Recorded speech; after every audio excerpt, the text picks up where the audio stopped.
Ponchito se moría de ganas de besar las mejillas de Nereida, la niña más bonita de su clase. Nereida tenía unos ojos grandes y muy vivos, una naricita respingada, unos cabellos negrísimos y una tez blanca como la nieve que debía ser, pensaba Ponchito, más suave que la seda.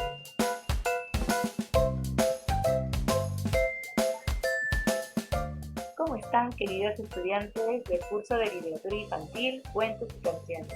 Hoy he empezado esta pequeña narración del cuento de Ponchito y la Luna de Mario Vargas Llosa. Y es que el día de hoy nuestro tema es procesos, recursos de lectura y la aplicación en la lectura de textos literarios. En el video que te he dejado de PPT vas a encontrar dos videos.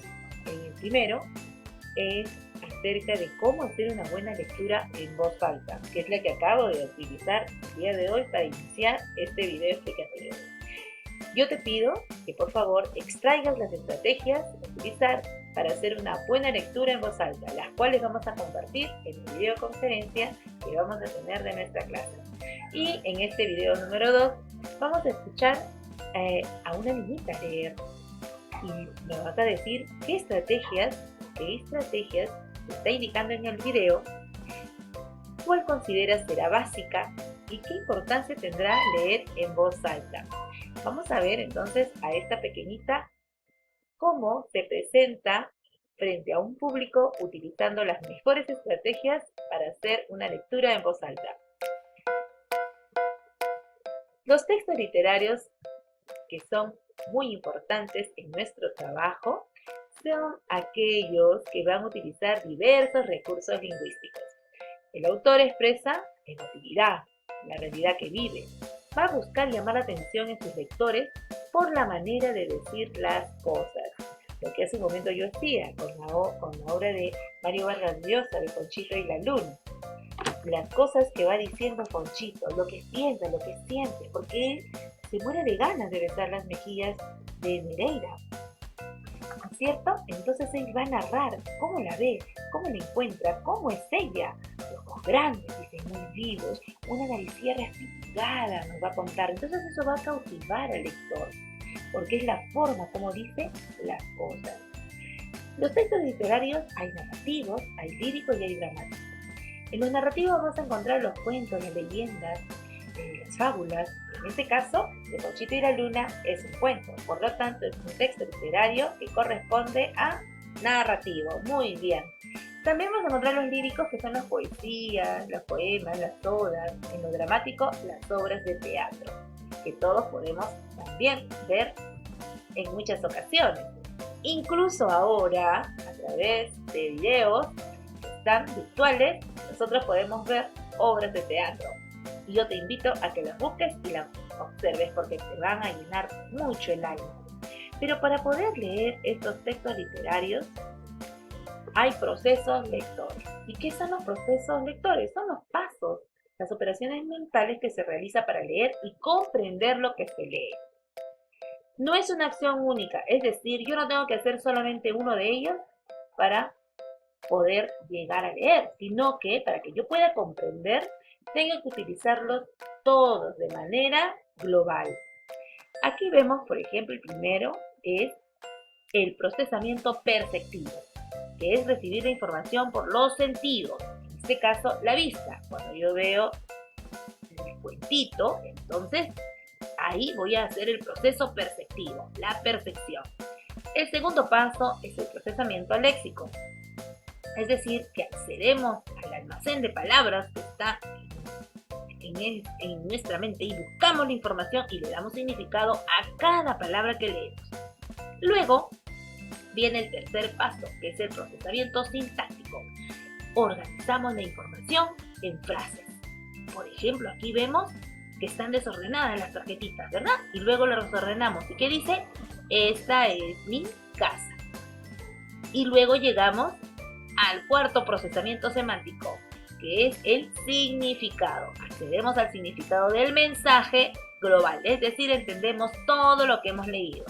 No te olvides, primero observamos, luego vamos viendo las palabras y hacemos todo un procesamiento, le damos significado a las palabras que leemos, las organizamos en frases y finalmente accedemos al significado, entendemos todo el mensaje. Bien, ¿y qué recursos vamos a utilizar para leer los textos literarios? Los recursos que podemos utilizar son los prosódicos, que son herramientas que ayudan a transmitir correctamente el mensaje, permiten darle una exposición, mayor dinamismo, logran captar la atención del oyente y se utilizan en la expresión oral libre o en la lectura en voz alta. Y esos recursos son la entonación, la emotividad, el volumen, el ritmo, la dicción, la repetición y perro, que es la final. Y ahora vamos a ver de qué trata cada uno. La entonación es la variación, el módulo del tono de voz, ¿no es cierto? Cuando yo le voy a dar un volumen, una intensidad a las palabras que se van pronunciando. ¿Ya? Algunas van a ser más suaves y otras van a transmitir intenciones, ¿no?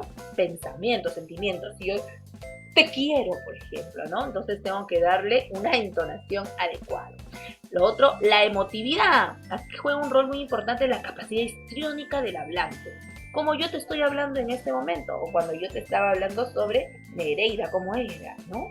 Te voy dando, Nereida tenía unos ojos grandes y muy vivos, una naricilla respingada, y te voy dando, pues, esa parte de actuación a lo que yo voy diciendo. Y eso va a ayudar mucho a que yo capte la atención del público.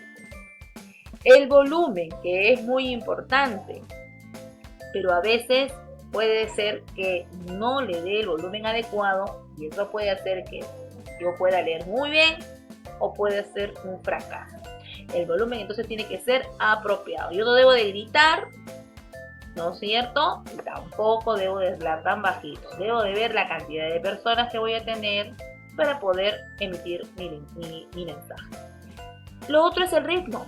Tiene que haber fluidez y tienen que haber pausas. ¿Por qué? Porque si no todo va a ser monótono, ¿no? Imagínate que yo leyera así, ¿no? Nereida tenía unos ojos grandes y muy vivos, una naricilla respingada, unos cabellos negrísimos y una tez blanca como la nieve que debía serlo. O sea, no somos robots.